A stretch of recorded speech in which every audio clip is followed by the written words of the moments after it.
Collectively, Dréos has decades of experience composing, performing, and teaching Celtic music, that is, the music of Ireland and Scotland.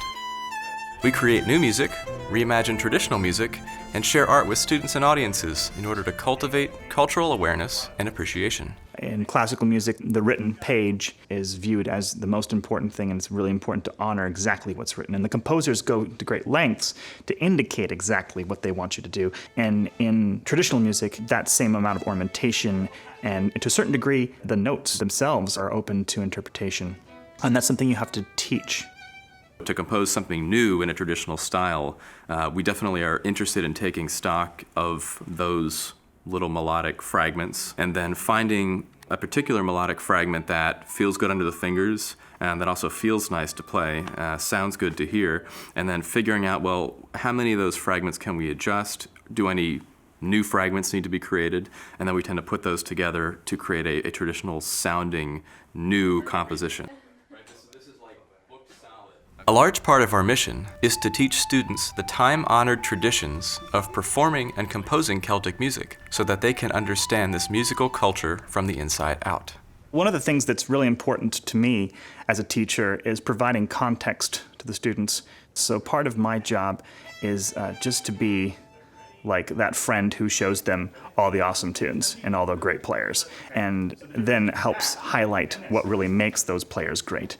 And then third thing, to teach them how to imitate that or how to assimilate that sort of style. I would like it to be the case that I'm able to somehow preserve that like. I like that.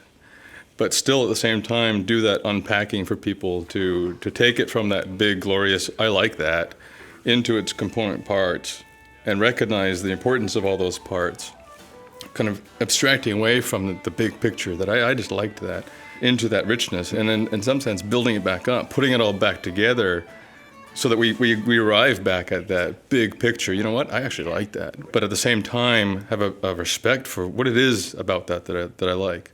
You know, I think when it comes to performance practice, the process of playing danceable music, you end up learning a lot about how the instrument works and how you think about how it works as well.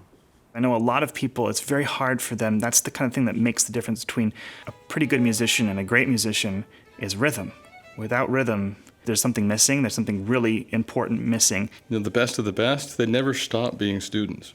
And whether it's a performance, quote unquote, or not, I think keeping touch with that reality is a very important part of it. If I'm teaching, I'm a student first. What I'm doing is I'm learning in front of people.